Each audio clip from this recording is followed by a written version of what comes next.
বিসমিল্লাহির রহমানির রহিম। ও জওয়ান যুবকেরা খুব ভালো করে বুঝুন, পিতা আর মাতার সম্পর্ক, পিতা মাতার সম্পর্কটা এমন আমাদের জানা দরকার। যদি কোনো সন্তান মায়ের কদমে চুমা দেয়, জান্নাতে চৌখাটে চুমা দেওয়ার নাকি পাওয়া যায়।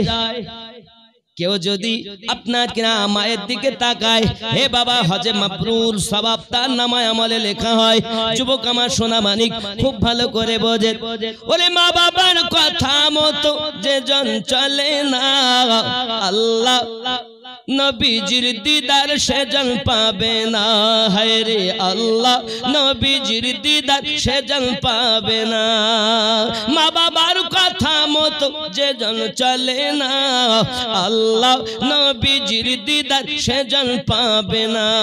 মা বাবা অতি আপন, দিন থাকিতে করো যতন। মা বাবা অতি আপন, দিন থাকিতে করো যতন।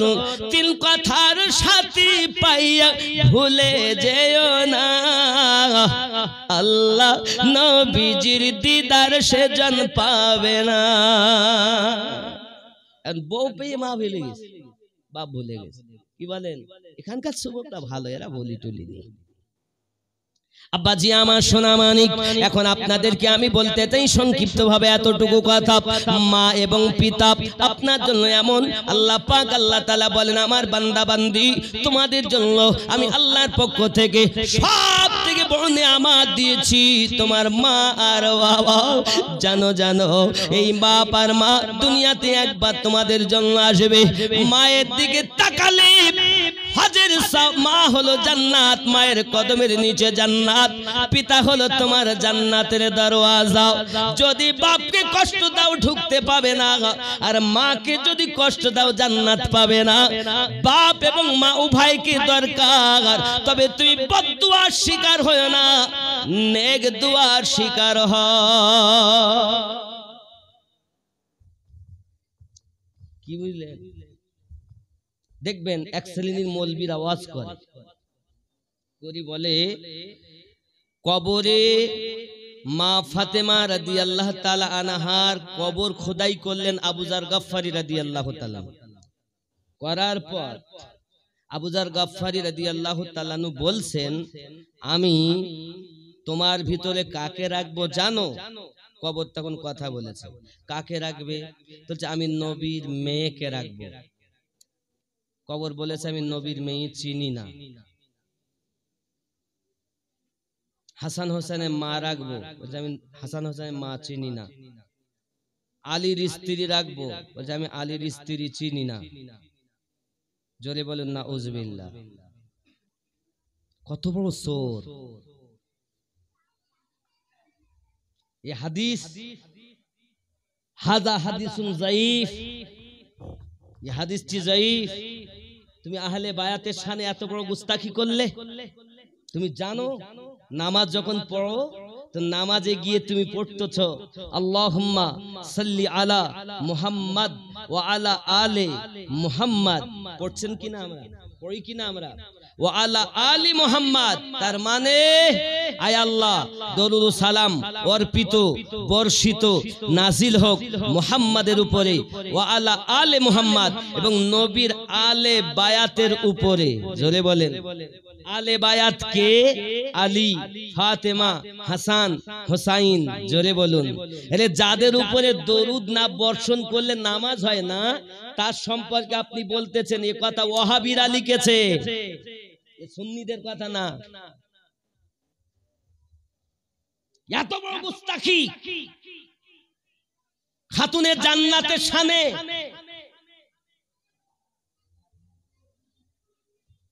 এই সব মৌলবি চিনে নিতে এরা জানি না সুন্নিদের কোনটা, আমার কোনটার পরের কোনটা। দেখবেন অনেক সময় আওয়াজ নছেদ করতে গিয়ে বলবে নবী কত বছরে নবী হয়েছে? তো 40 বছর।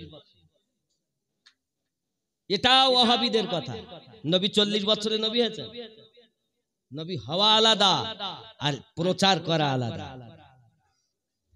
আমিনুদ্দিন আজকে বক্তব্য রাখছে বলে এখানে আজ থেকে আমিনুদ্দিন হয়নি। ইতিপূর্বে মহিষপুকুর গ্রামে হাসনাবাদ থানার অন্তর্গত তার জন্ম হয়েছে। আল্লাহর দয়াতে আজ এই গ্রামে আপনাদের সঙ্গে চার চোখের মিলন ঘটেছে। রাসূলুল্লাহ 40 বছরে প্রচার করেছেন, ইসলাম শুরু করেছেন। নবী কোটি কোটি বছর আগে থেকে ছিলেন।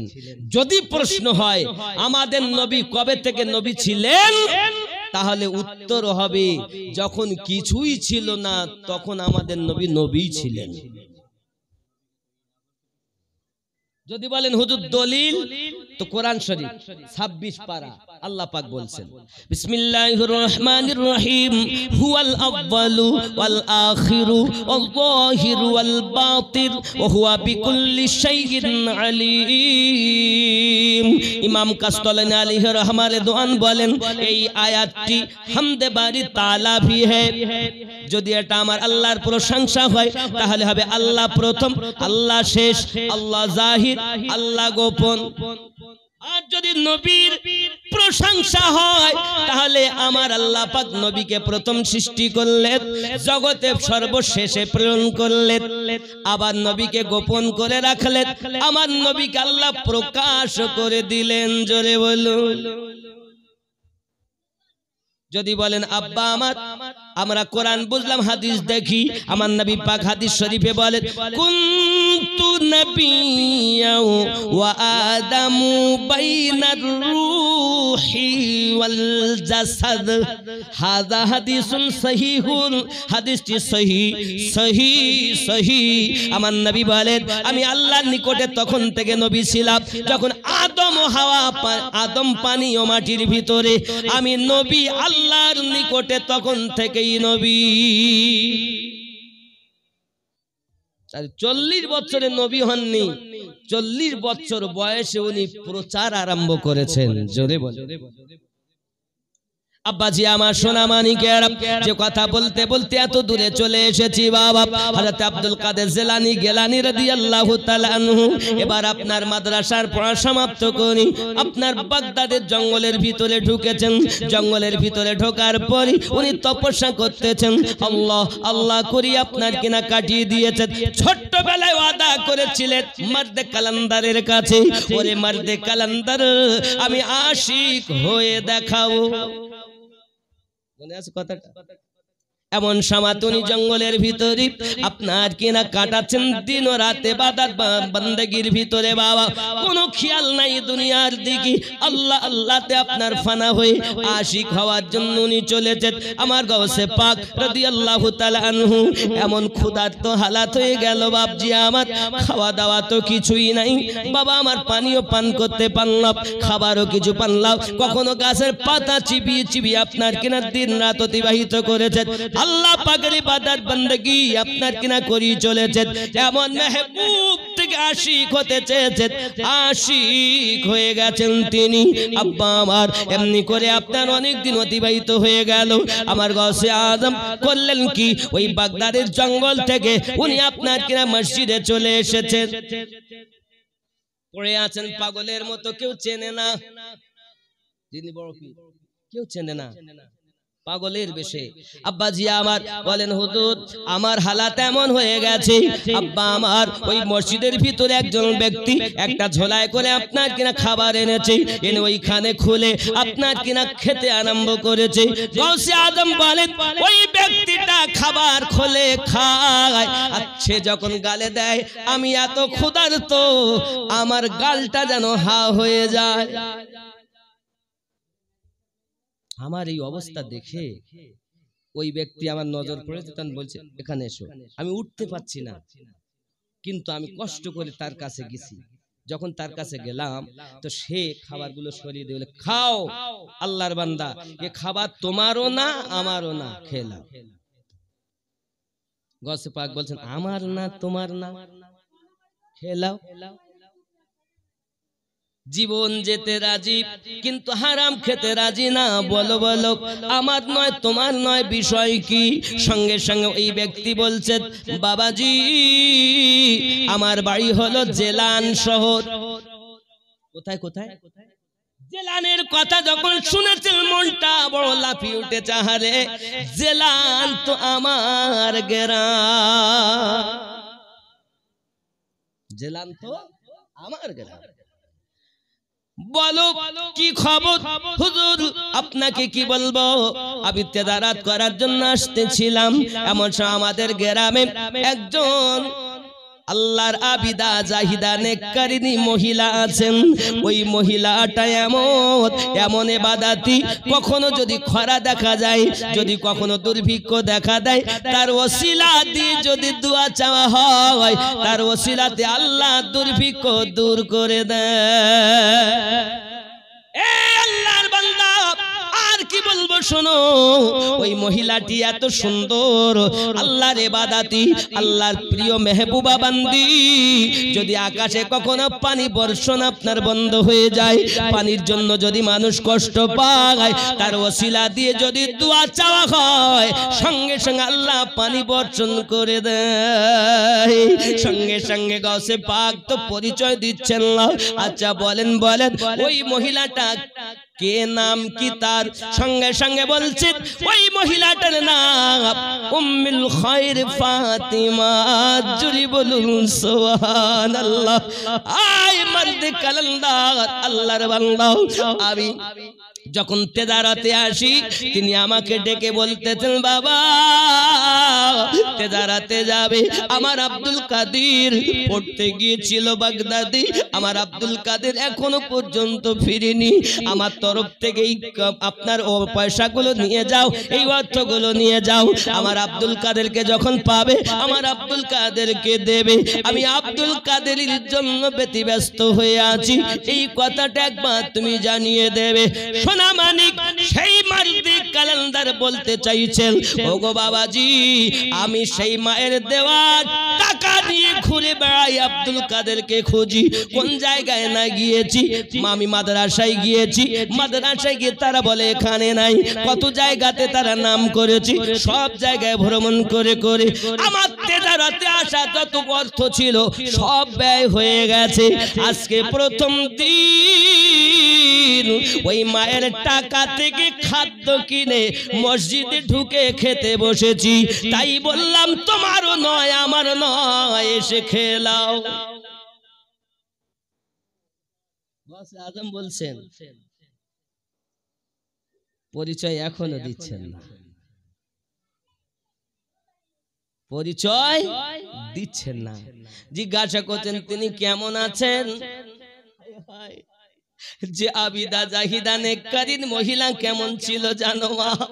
শুনে রাখো জননী, আজ আমরা বাজারে যেতে ভালোবাসি, মার্কেট করতে ভালোবাসি। আমার গাউসে আজমের আব্বার নাম ছিল আবু সালে মুসা জঙ্গি দোস্ত। একদিন একটা খেজুরের গাছ কাটার জন্য শিউলিকে ডাক দিয়েছেন। শিউলি এসে খেজুর গাছ কাটতেছে, খেজুর গাছ ঝরা হয়ে গেল। নিচে যখন নেমেছেন আবু সালে মুসা জঙ্গি দোস্ত হুজুর আমার জিজ্ঞাসা করতেন, ভাইজান আপনি যখন গাছে চেপেছেন বাড়ির দিকে কিছু আপনি দেখেছেন? বলে হ্যাঁ হুজুর, একটি লাল রঙের শাড়ি বাড়ির ভিতরে আপনার টানানো ছিল, আমি সেটা দেখতে পেয়েছি। আবু সালে মুসা জঙ্গি দোস্ত ভিতরে গেলেন আর ওই শাড়ি টেনে সম্মুখে জ্বালিয়ে দিলেন। জিজ্ঞাসা করেন শিউলি হুজুর আপনি এ কেন করলেন? বলে অপার পুরুষের নজর যে শাড়িতে পরে, ওই শাড়িটা আমি আমার বিবিকে পরিধান করতে দিতে পছন্দ করি না।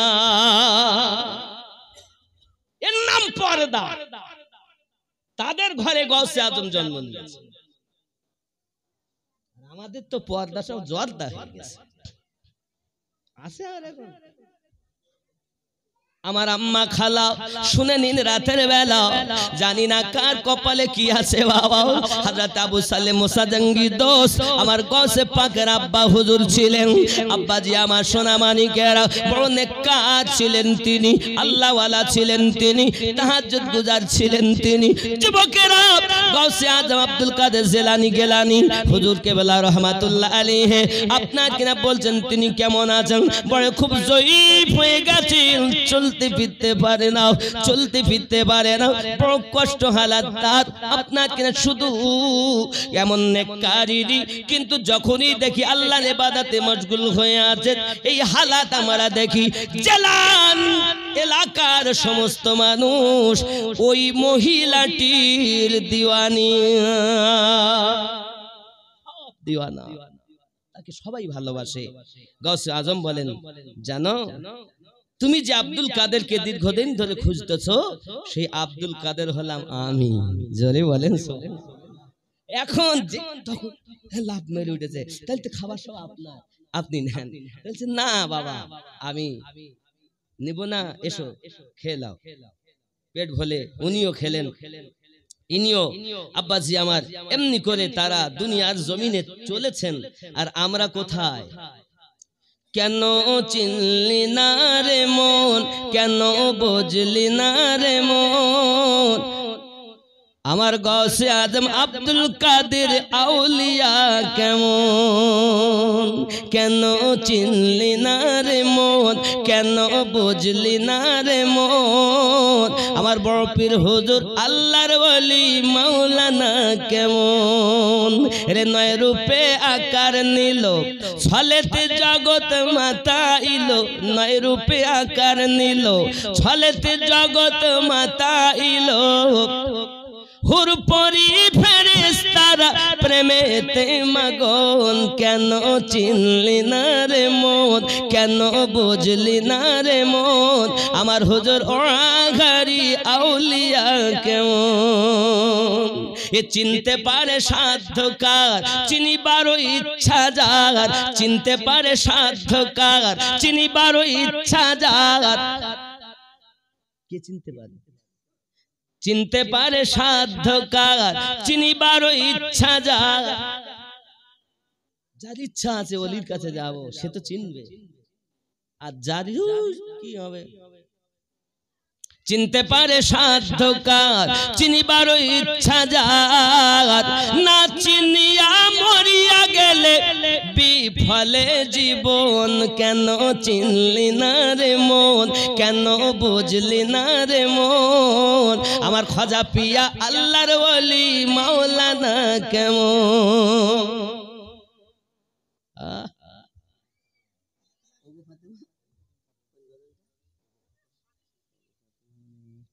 একটু বলতেন, শর্ট খেয়াল আসছে না?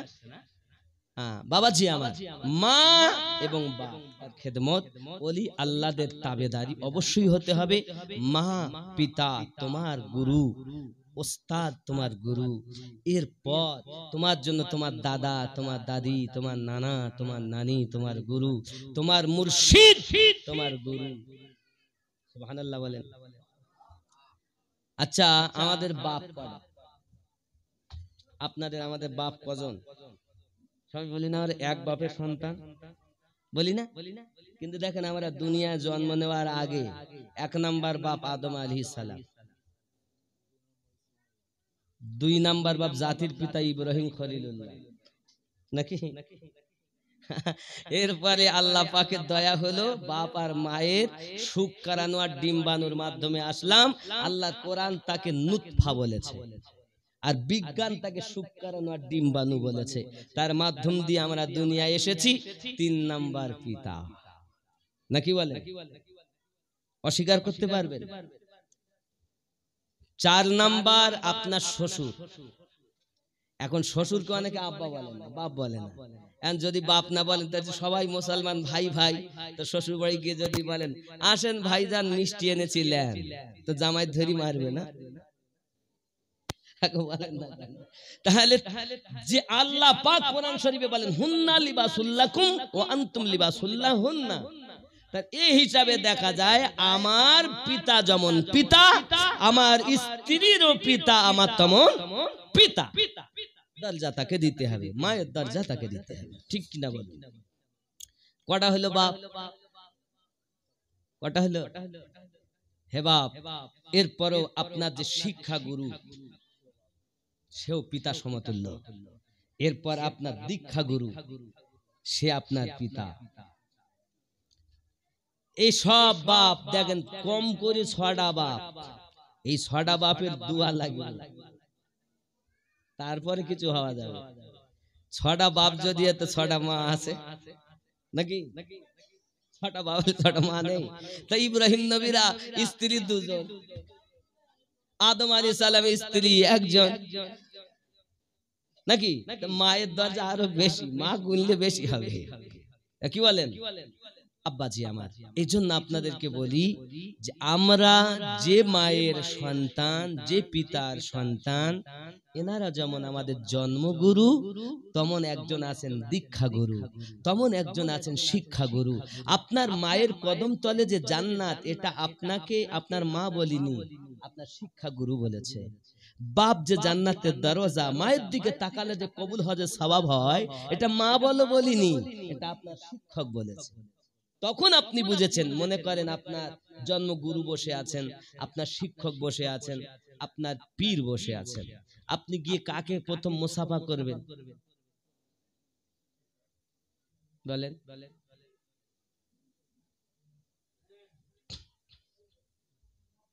বাবা, বাবা কার করবেন? আব্বা। কোন আব্বা? জন্মগুরু আব্বা। আচ্ছা, কারণ ওনার দরজা বেশি না, এটি আপনার আপন গুরু, আপনার মুর্শিদ। হে বাবা, আপনার মাকে যে চিনিয়েছেন, আপনার মুর্শিদকে চিনিয়েছেন, সে হলো আপনার শিক্ষাগুরু। সর্বপ্রথম মুসাফা মুআনেকা করার হকদার আপনার শিক্ষাগুরু। জোরে বলে। আপনি ওনার কাছে মুসাফা করলেন, বাপ কিন্তু খুশি। যখন ওই গুরু বলবে সত্যি আপনার ছেলে দানা, তো বাপ খুশি হবে না দুঃখ পাবে? কথা বলেন। প্রত্যেক বাপ চায় যে গুরুরা বলুক আমার এই ছেলে ভালো। আর যদি একবার বলে তোমার ছেলে এত মারি তো পড়তে পারে না, মন খারাপ হয়ে যায়। এই জন্য শিক্ষাগুরুর দাম বেশি, শিক্ষাগুরুর দাম বেশি। এই শিক্ষা না হলে আপনি তো দীক্ষার পথে যেতেই পারতেন না। এরপর এই শিক্ষাগুরু আর আপনার জন্মগুরু, এদের দোয়া হবে, এবার দীক্ষাগুরুর পাওয়ার এখান থেকে চালু হবে এমন যে একদম নবীর সঙ্গে মিলিয়ে দেবে। আর এখান থেকে যদি আরো একটা উদাহরণ দিয়ে আপনাকে বোঝাতে পারি, নৌকা, নৌকায় অনেকে নৌকা চেপেছেন না বাবা? আমরা আমাদের ওখানে আগে নৌকা ছিল, এখন তো ব্রিজ হয়ে গেছে, এখন আর বোট ফোট চলে না। তো দেখবেন মাঝি ভাইরা বলে ওঠেন ওঠেন ওঠেন, মা বলছেন যা বাবা যা যা যা, শিক্ষা কর, যা বাবা যা। বাপ বলছেন যা বাবা যা। এরপর আপনার একজন দেখবেন নৌকা মেশিন স্টার্ট দিচ্ছে, আপনার গুরু আপনাকে, আপনার শিক্ষা গুরু বুঝিয়ে দিলে এটা হারাম, এটা হালাল, এটা জায়েজ, এটা না জায়েজ, এটা ওই, ওটা ওই, ওটা ওই, এই মেশিনটা স্টার্ট দিয়ে দিন। আর এই ধরে আছে, এ হলো আপনার দীক্ষা গুরু, একদম কিনারায় ঠেকিয়ে দেবে। কথা বুঝতে পারেননি? এই রূপ ভাবে বুঝতে হবে। মায়ের দরজা, বাপের দরজা কোনো হালে কম নয়, শিক্ষকের দরজা কখনো কম নয়, দীক্ষা গুরুর দরজা কখনো কম নয়। অমুসলিম যারা, যারা হিন্দু সম্প্রদায়ের মানুষ, এনারাও বলেন যে গুরু হজতে হবে। এনারাও বলেন গুরু মহাহিতে, গুরু মহামিতে, গুরু পারে দিতে পরমে, গুরু মহাশয় জানে সবিষয়, কহে না কভু শরমে। গুরু ধরো, গুরু ধরো, এরপর কাজ করো। এজন্য আমি গজলে বলেছি, ওমন ভক্তি ভরে গুরু ধরে করো সাধনা। আর আমাদের ভাষায় ভাবে বলি, ওমন ভক্তি ভরে মুর্শিদ ধরে করো সাধনা, সঠিক পথে পাবে সন্ধান, হেলা করো না। মন ভক্তি ভরে মুর্শিদ ধরে করো সাধনা। ফুলের মধ্যে মধু আসে, গোবরে পোকা কি টের পেয়েছে? গোবরে যে পোকা থাকে, গোবরে থাকে না, গোবরে পোকা থাকে না, আমরা গোবরে পোকা বলি নাকি? কি পোকা বলেন? ফুলের মধ্যে মধু আছে, গোবরে পোকা কি টের পেয়েছে, কেবল মৌমাছি মধু চুনেছে, মধুপূর্ণ মৌচাকখানা, মন ভক্তি ভরে মুর্শিদ ধরে করো সাধনা। সোনার খনি থাকলে তোমার, ওগো সদন নইলে সবই বেকার। কলব মূল্যবান, সির মূল্যবান, খফি মূল্যবান, আকফা মূল্যবান, রুহু মূল্যবান, কিন্তু আপনি কিছুই করতে পারছেন না। সোনার খনি থাকলে তোমার, ওগো সদন নইলে সবই বেকার।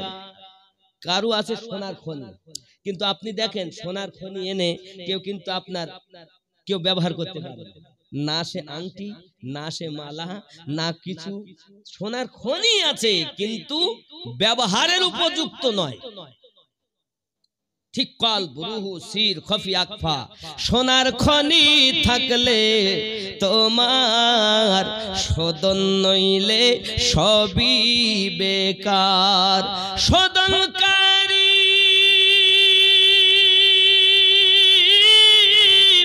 হয় স্বর্ণকার, সদনকারী হয় স্বর্ণকার, এসিটে পুড়িয়ে করে পাকা সোনা, মন ভক্তি ভরে মুর্শিদ ধরে করো সাধনা। এই যে আপনার খনি আছে, এই খনিগুলোকে সদন নইলে সবই বেকার। সদনকারী হয় স্বর্ণকার, সদনকারী মুর্শিদ তোমার, সদনকারী মুর্শিদ তোমার, দিলে জ্বালিয়ে করবে আল্লাহওয়ালা, জ্বালাবে ইশকের আগুন দিবে, আর সঙ্গে সঙ্গে এসিটে পুড়িয়ে করবে পাকা সোনা, মন ভক্তি ভরে মুর্শিদ ধরে করো সাধনা। যখন তুমি ইশকের আগুনে জ্বলবে, আল্লাহর ওলিদের চোখে পাওয়ার আছে না নাই? হে যুবক, একটি মুরগি যদি 21 দিন পর তার ডিম নিয়ে বসে থাকলে বাচ্চা চিমচিম চিমচিম করে, কামেল মুর্শিদের সম্মুখে বসলে মানুষ আল্লাহ আল্লাহ করে। কিভাবে তাওয়াজ্জু হয়, কিভাবে হয়? এ চোখে পাওয়ার আছে, মায়ার নজর আর গরম নজর আছে না বাবা, আছে না? আপনি একটা ছোট বাচ্চা চোখ মোটা করলেন, ও বুঝে গেল আমাকে ভয় দেখাচ্ছে। আর যদি আপনি মোহাব্বত করে, বাবু এখানে এসো, তো বুঝতে পারলো আমাকে আদর করছে, চলে আসবে। ঠিক আল্লাহর ওলিরা। হে বাবা, আরো একটা পাওয়ারের কথা বলি। কুমিরে ডিম পাড়ে, বাচ্চা দেয় না।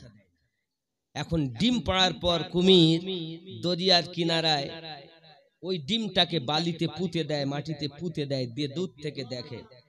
এ দূর থেকে দেখতে থাকলে ওই দেখার চোখ দিয়ে যে ওর পাওয়ার, এই পাওয়ার থেকে আল্লাহ বাচ্চা জন্ম দিয়ে দেয়। এটা অবলা জীব কুমির। কুমিরের চোখে যদি এত পাওয়ার হয়, তাহলে এই শ্রেষ্ঠ জীব মানুষের চোখে কত পাওয়ার আছে। আর এই পাওয়ারটা শুরু হবে এখান থেকে। এই বাম স্তনের 2 আঙ্গুল নিচে যে আপনার কলব আছে, রাজধানী, এই রাজধানীতে যদি ময়লা পড়ে যায় তো পুরো দেশ খারাপ হয়ে যাবে। যেমন পশ্চিম বাংলার রাজধানী কলকাতা, আর ভারতবর্ষের রাজধানী দিল্লি। এই দিল্লি, তাহলে বোঝা গেল রাজধানীতে যদি কোনো অসুবিধা হয় তো পুরো দেশে অসুবিধা হবে। ঠিক আপনার আমার রাজধানী যদি খারাপ হয়ে যায় তো পুরো দেহটাই বেকার হয়ে যায়। এ দেহের কোনো মূল্য নেই। আমি কে? আমি কে? আমাকে আমিনুদ্দিন বলে চিনেছেন। এ 2টি হাত, এ 2টি চোখ, এ 2টি কান, এ 2 পা, এটা পেট, এটা পিঠ। আমিনুদ্দিন কই? যেদিন আমি আমার আমিনুদ্দিনকে চিনব, সেদিন আমি এই গ্রামে বসে, গ্রামটার নাম কি? বেলগড়িয়াতে বসে শুয়ে আমার দয়াল নবীর দিদার পাবো। নবী দেখো না, তার কারণ তুমি তোমাকেই চেনো না। মেয়ে চেনো, ছেলে চেনো, বাপ চেনো, মা চেনো, বিবি চেনো, জমি চেনো, ঘর চিনেছো, নিজেকে চিনতে পারো।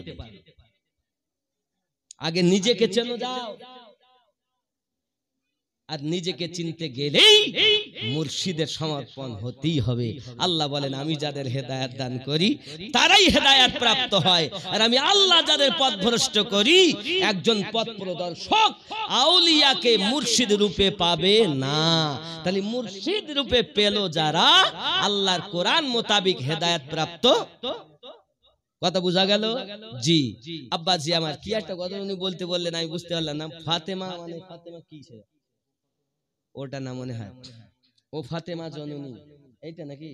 তোমার হোসায়েন বাঁচাতে দিন কারবালায় হলো কুরবানি, ও ফাতেমা জননী।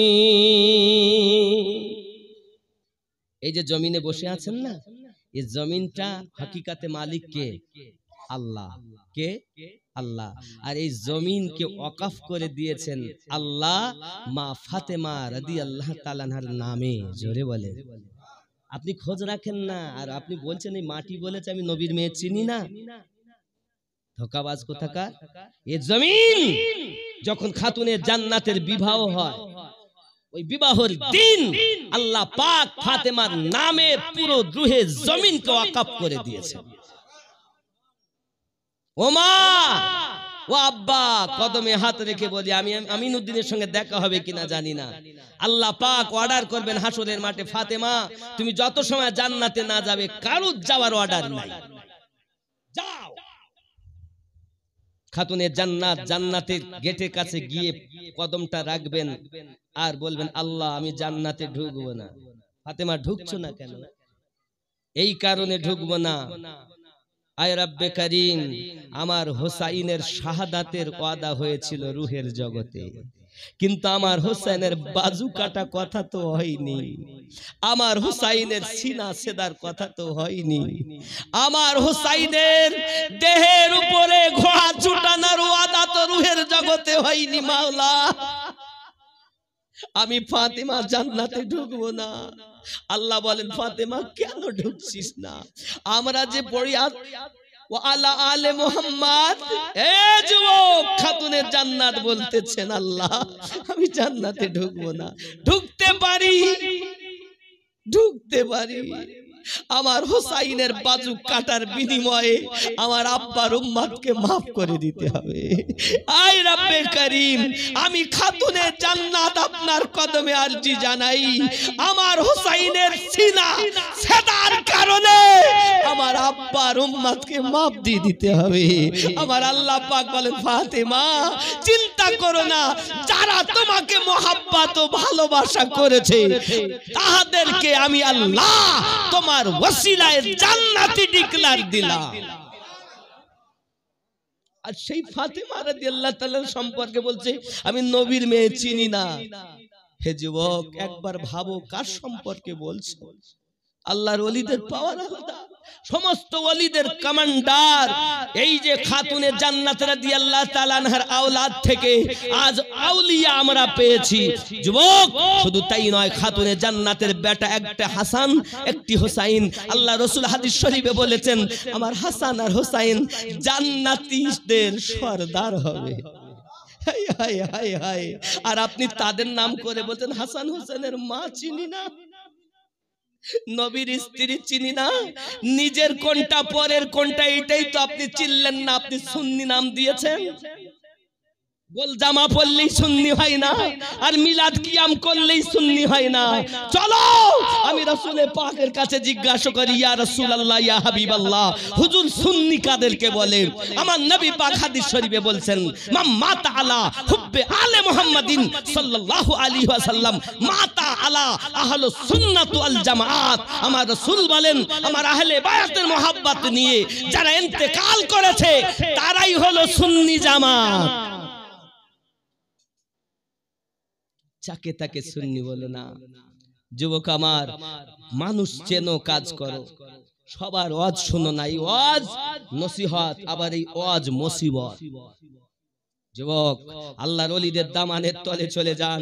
আপনার ভালো লাগে ফুরফুরা শরীফ বারবার যান, আপনার ভালো লাগে বসিরহাট দরবার শরীফ বারবার যান। ওনাদের পাওয়ার আছে বলেই তো আমরা যাই, যখন পাওয়ারই নাই তো যাব কেন? পাবই না যখন কিছু, তো যাব কেন? আজমিরে যাই কিছু পাওয়ার আশায়, বাগদাদে যাই কিছু পাওয়ার আশায়, মক্কাতে যাই কিছু পাওয়ার আশায়, মদিনাতে যাই কিছু পাওয়ার আশায়। কারণ নামাজে যখন গিয়েছি আমরা বলেছি ইহদিনাস সিরাতাল মুস্তাকিম, আয় আল্লাহ আমাদিগকে সোজা সরল সঠিক পথে পরিচালিত করো। সিরাতাল লাযিনা আনআমতা আলাইহিম, যাদেরকে তুমি পুরস্কৃত করেছো তাদের পথে আমাদেরকে চালিত করো। হে বাবা, আমরা বলেছি গায়রিল মাগদুবি আলাইহিম ওয়ালা দালিন, তাদের পথে নয় যারা অভিশপ্ত হয়েছে, লানত প্রাপ্ত হয়েছে। তাহলে বোঝা গেল আমরা সিরাতাল লাযিনা আনআমতা আলাইহিম আল্লাহর কাছে কামনা করেছি, প্রার্থনা করেছি। এখন আল্লাহর ইনাম প্রাপ্ত কারা? আল্লাহ পাক রব্বুল ইজ্জত বলছেন বিসমিল্লাহির রহমানির রহিম, আনআমাল্লাহু আলাইহিম মিনান নাবিয়িন ওয়াস সিদ্দিকিন ওয়াস শুহাদাই ওয়াস সালিহিন। এক নাম্বার নবীগণের উপর আমি আল্লাহর প্রাইজ, 2 নাম্বার সিদ্দিকিন, 3 নাম্বার শহীদগণ, 4 নাম্বার সলিহিন। বোঝা গেল সলিহিন অর্থ নেককার, আল্লাহর ওলি বান্দা যারা, আল্লাহর পুরস্কার প্রাপ্ত তারা, তাদের দরবারে গেলে মাল পাওয়া যায়। নামাজেই বলেছি আমরা সিরাতাল লাযিনা আনআমতা আলাইহিম নেতে 4 শ্রেণীতে বিভক্ত। এখন এই জগতে আউলিয়া থেকে যে আপনাকে সরাচ্ছে, ওলি আল্লাহ থেকে, এদের থেকে দূরে থাকবেন, কারণ ও সঠিক পথ আপনাকেও দিবে না, ও নিজেও পাবে না। ওলি আল্লাহর পথ এটাই সঠিক পথ, শহীদদের পথ এটাই সঠিক পথ, সিদ্দিকিনের পথ এটাই সঠিক পথ, নবীনদের পথ এটাই সঠিক পথ। নামাজে 5 ওয়াক্ত বলেছি ইহদিনাস সিরাতাল মুস্তাকিম। আল্লাহ আমাদের যেন তৌফিক দান করেন। ওই গজলটা বলতে বলতে রেখেছি, বলে ফেলবো তো আবার বেলালটা হুজুরকে নিয়ে আসেন, আমি শেষ করে দিচ্ছি। তোমার হোসায়েত বাঁচাতে দিন কারবালায় হলো কুরবানি, ও ফাতেমা জননী শহীদ তরে ফিরাতিরে বন্ধ করে সে পানি, ও ফাতেমা জননী। মায়ের রওজার জালি ধরে মোর ইমাম কেঁদে বলে, বিদায় দাও গো মা জননী, কারবালায় যাচ্ছি চলে।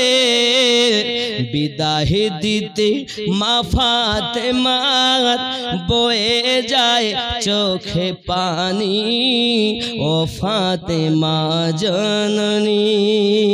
জোরে বলো।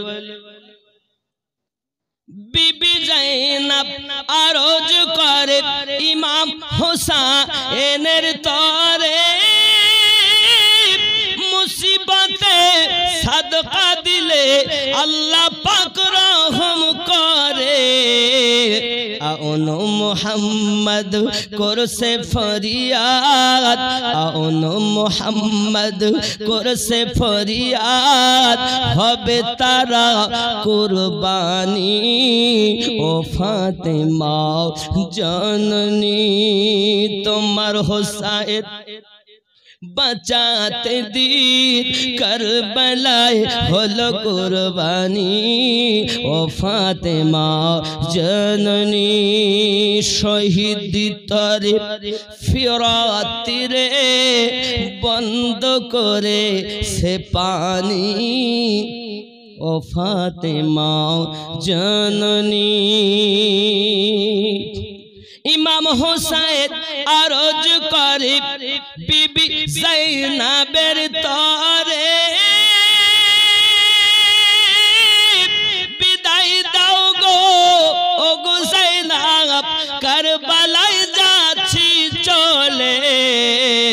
দাও দাস্তার নবী মুস্তাফার দাও দাস্তার নবী মুস্তাফার শেরে খোদার তলোয়ার খানি ও ফাতেমা জননী জোরে বলুন সুবহানাল্লাহ। ইমাম হোসেন পাক রাদিয়াল্লাহু তাআলা আনহু কারবালার মাটিতে শহীদ হয়ে আল্লাহর কোরআন ভুললেন না। আমরা কেন ভুলে গেলাম? আমরা কেন ভুলে? যুবক, এই ওলি পেয়েছেন কোথা থেকে খেয়াল করেন। এখন আলী রাদিয়াল্লাহু তাআলার বেটা হাসান, দেখেন আলী পাকের পীর নবী পাক, হাসানের পীর আলী পাক, হোসাইনের পীর হাসান পাক, আর হোসাইনের যিনি সন্তান ইমাম বাক জয়নুল আবেদিন, জয়নুল আবেদিনের পীর ইমাম হোসাইন। আর এই ইমামে হোসাইন শহীদ হলেন, বংশ শেষ। জয়নুল আবেদিন ছাড়া কারবালায় কোনো পুরুষই ছিল না। আর এদিকে ইমাম হাসানের এক মেয়ের কন্যা হাসানে মুসান্না, এই দুটো থেকে কিন্তু তরিকত আসতেছে, খুব ভালো করে বুঝবেন। ইসলাম কিন্তু এখান থেকে, মনে করবেন না যে আমাদের কাছে এলো মানে গোড়া বলতে, আমি পুরো ইতিহাস বলছি পিছনের। হাসানে মুসান্না আর জয়নুল আবেদিন, এখান থেকে কিন্তু ইসলাম এসেছে। কিভাবে এলো দেখেন। এখন কারবালার মাটিতে সমস্ত মানে সব শহীদ একের পর এক, খালি জয়নুল আবেদিন 18 বছরের যুবক, যার আপনার কিনা দেখা গেল অসুস্থ, জ্বর, উঠে দাঁড়াতে পারেন না, জয়নুল আবেদিন। এখন এজিদের সেনা সৈন্যরা দেখলো সব পুরুষ তো গেল, এমনকি 6 মাসের শিশু আলী আসগার সেও শহীদ হলেন, তাহলে একমাত্র এই আছে। এখন তাবুতে আগুন ধরিয়ে দিয়েছে, তাবুতে আগুন ধরিয়ে দিয়েছে। আগুন ধরানোর মানে কি? এদিকে তো দেহের উপরে বাজু কেটেছে, সিনা ছিঁড়েছে, সব খণ্ড বিখণ্ড করেছে শহীদের দেহ, অনেক কথা। এখন তাবুতে যখন আগুন ধরিয়ে দিল, তাদের ইচ্ছা যে জ্বলে পুড়ে শেষ হয়ে যাক, উঠতেই তো পারে না জয়নুল আবেদিন। হযরতে বিবি জায়নাব ইমাম হোসাইনের বোন, আলীর কন্যা, ফাতেমার মেয়ে, জোরে বলুন। এই যুবকেরা মা ফাতেমাকে তো চিনলে, জাইনাবকে চিনলে না। চিনি খাতুনে জান্নাতের জিগার পারা। হুসাইনকে চিনেছো, তার কন্যাকে চেনো নাই। খেয়াল করে হযরত জাইনাব ফাতেমার কন্যা। হে যুবক, আমার কলিজায় আঘাত লাগে বাবা। হযরত জাইনাব দেখে জয়নুল আবেদিনের তাবুতে আগুন, সমস্ত তাবুতে আগুন দাও দাও করে জ্বলে। জাইনাব দেখেন, আহারে, আজ যদি আমার জয়নুল আবেদিন শহীদ হয়ে যায়, তাহলে তো সব বংশ ধ্বংস হয়ে যাবে, এই দুনিয়া কেমন করে টিকে থাকবে। আব্বা আমার হযরত আম্মা জায়নাব, যিনি খাতুনে জান্নাতের কন্যা, আলী কারমাল্লাহুল কারীমের কন্যা, যে আলীকে আল্লাহর শের বলা হয়, তার কন্যা লাফ দিয়ে আগুনের ভিতরে ঝাঁপ দিয়ে পড়েছেন। যেই না ঝাঁপ দিয়ে পড়েছেন, এজিদের সেনারা মনে করছে বুঝি এখন শেষ হয়ে যাবে, সব ইসলাম ধ্বংস হয়ে যাবে, নারী ছাড়া আর কেউ থাকবে না, ইসলাম আর আগে বাড়তে পারবে না, যা থাকবে সব এজিদিয়াত থাকবে। আমার আল্লাহ পাকের কি দয়া হলো, এই যুবকেরা আমার অনেকক্ষণ পর হযরতে জায়নাব, নারী মানুষ, হযরতে জয়নুল আবেদিনকে কাঁধে করে নিয়ে ওই তাবু থেকে ঝাঁপ দিয়ে বাইরে এনেছেন। আর যদি জয়নুল আবেদিনকে বাইরে না আনতেন, আজকের দুনিয়ার কোনো ওলি আল্লাহ পাওয়া যেত না। দুনিয়ায় যে ওলি আল্লাহ আমরা পাই, এটা বিবি জাইনাব আলী রাদিয়াল্লাহু তাআলার কন্যার সাদকা, মা ফাতেমার কন্যা জাইনাবের সাদকা। ওনার সাদকাতে আমরা দুনিয়াতে আল্লাহর ওলি আল্লাহ পেয়েছি। জোরে বলুন সুবহানাল্লাহ। কিভাবে পেলাম নসলটা একটু শুনুন। হে বাবাজি আমার, হযরত জয়নুল আবেদিন জয়নুল আবেদিন থেকে ইমাম বাকাত থেকে ইমাম জাফর সাদিক, ইমাম জাফর সাদিক থেকে ইমাম আলী রাজা, ইমাম আলী রাজা থেকে নি ইমাম মুসা কাজিম, ইমাম মুসা কাজিম থেকে নি ইমাম তাকি আলী, ইমাম তাকি আলী থেকে ইমাম নাকি আলী, ইমাম নাকি আলী থেকে ইমাম হাসান আসকারি। এখনো একজন দুনিয়ায় আসবেন, তিনি হলেন ইমাম মেহেদি। এই 12 ইমামের সঙ্গে যাদের সম্পর্ক ভালো তারা সঠিক আল্লাহর ওলি হয়ে গেল, আর এদের সঙ্গে যাদের সম্পর্ক নাই তারা আল্লাহর ওলি হতে পারে না। শয়তানের ওলি তো হবে, আল্লাহর ওলি হতে পারবে না। আল্লাহর ওলি হতে গেলে এই সম্পর্কে সম্পর্কিত হতে হবে। এটা আমিনুদ্দিনের কথা না, এটা আল্লাহর কোরআন ও রাসূলের হাদিসের কথা। কথা বুঝতে পেরেছে? দুনিয়ায় কিছু বলছেন? হুজুর আসছেন? হুজুর আসছেন, হুজুর কানে একটু সালাম পড়ে ইয়া নবী, আনুন হুজুরকে আনুন। ইয়া রাসূল সালাম, ইয়া হাবিব সালাম, সালাওয়াতুল্লাহি ইয়া রাসূলুল্লাহ। কানে শুনিলাম সোনার মদিনা, নসিবে দেখা হলো না, কোন পথে হব রওয়ানা, বলে দাও শাহে মদিনা ইয়া নবী।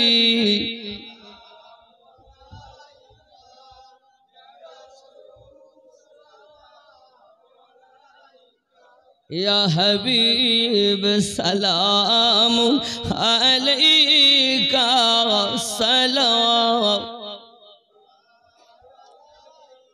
মদিনার পানে চাহিয়া কাদি যে গজল গাহিয়া, দিও গো পর্দা উঠাইয়া, দেখিব নয়ন ভরিয়া ইয়া নবী সালাম ইয়া রাসূল সালাম আলাইহি ইয়া হাবিব সালাম, সালাওয়াতুল্লাহি আলাইহি ইয়া রাব্বি সাল্লিম ওয়াসাল্লিম দাইমান আবাদা আলা। বাবাজি আমার বসুন, হুজুর আসছেন, আল্লাহর ওলিদের আওলাদ। হে বাবা, কিসের ডাল? আমের ডাল। কিসের পাতা? আমের পাতা।